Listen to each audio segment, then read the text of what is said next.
الرحمن الرحيم. واعتصموا بحبل الله جميعا ولا تفرقوا. أنا المساعد أول مأمون رزوق من مرتبات فرع الشرطة العسكرية بحلب.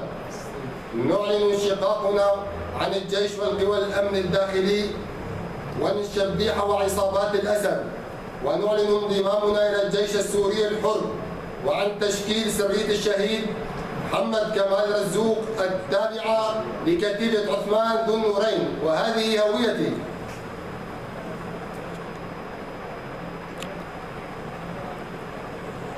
وأسباب انشقاقنا: أولاً الهجمة الوحشية والشرسة على المدن والبلدات.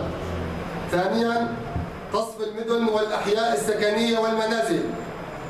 ثالثاً قتل الأطفال والمدنيين العزل. رابعاً تحول مهمة الجيش من حماية الوطن إلى قتل شعبه وتدميره وسلبه ونهب ممتلكاته. عاشت سوريا حرة أبية. تكبير. الله أكبر. الله